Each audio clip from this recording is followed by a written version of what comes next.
Join me in this drum tutorial as I teach you Ringo Starr's awesome groove and drum fill from the song Tell Me Why. Ringo is one of the most listened to and influential drummers, but what makes his drumming great? From the perfect groove to creative fills, the secret lies in the simplest ideas. Many drummers fall into the trap of overplaying with complicated ideas that don't fit the musical situation. We have to learn the skill of restraint and remember that we're there to serve the music. Our grooves need to match the style, and our drum fills should serve a purpose. The drum parts on Tell Me Why do exactly that. By the way, you can download a PDF for free on my website of all the transcriptions taught in this lesson. The link is in the pinned comment. Don't forget to like and subscribe so you never miss one of my weekly videos. Let's check out Ringo Starr's groove. We're gonna play bass drum on beats 1 and 3, snare drum's gonna go on beats 2 and 4, and we're gonna play eighth notes on the hi-hat. Instead of playing straight eighth notes like this, we're gonna give it a swing or shuffle feel. Now, if that shuffle feel is a little too tricky for you right now, just drop the shuffle and play quarter notes on the hi-hat so your groove will sound like this. Once that's comfortable, that is the only groove that we need to learn for this whole entire song. One of the coolest parts about Ringo's playing is how musical he is. Having a specific purpose behind your drum fills is what's going to set you apart from other drummers. The fill I'm about to show you is a great example of that. Let's check it out.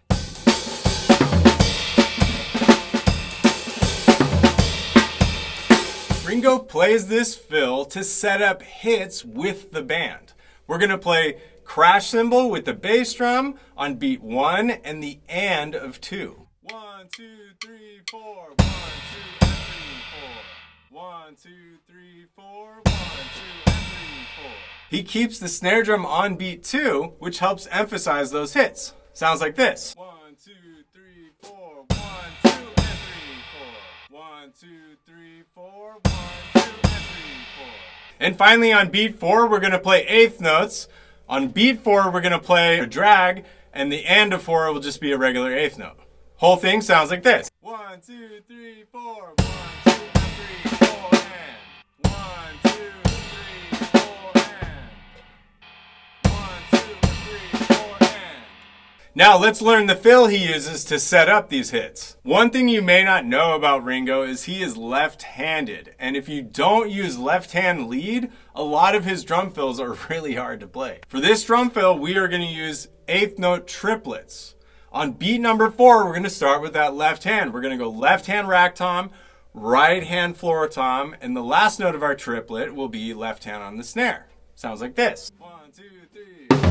1, 2, 3. 1, 2, 3. 1, 2, 3. Now we just need to add a snare drum on the and of 3 right before that triplet. 1, 2, 3. 1, 2, 3. 1, 2, 3. Now let's play this fill to set up the hits we learned earlier.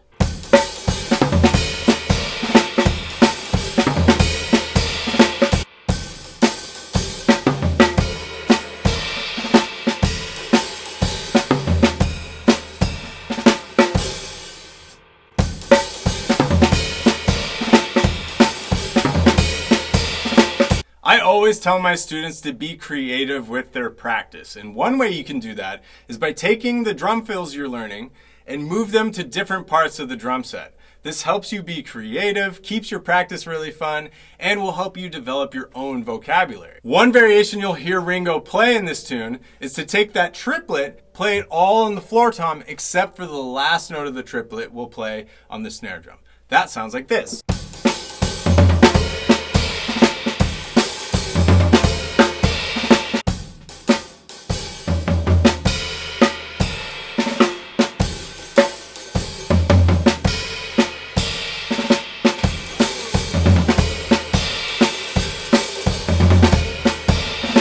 Another variation we can try is to take that same idea, but instead of floor tom, put it up on the rack tom.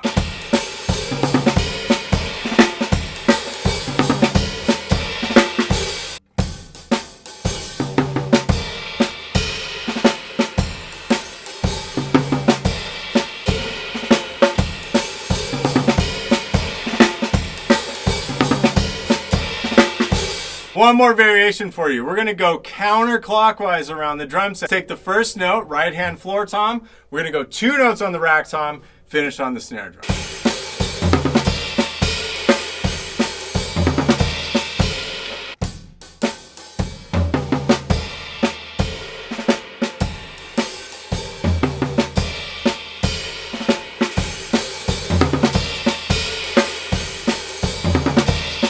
If you're a fan of Ringo Starr, I want to hear from you. Leave a comment with your favorite Ringo grooves and drum fills. Subscribe to the channel so you never miss one of my weekly videos. Don't forget about the free PDF. It's linked in the pinned comments. Thanks for watching.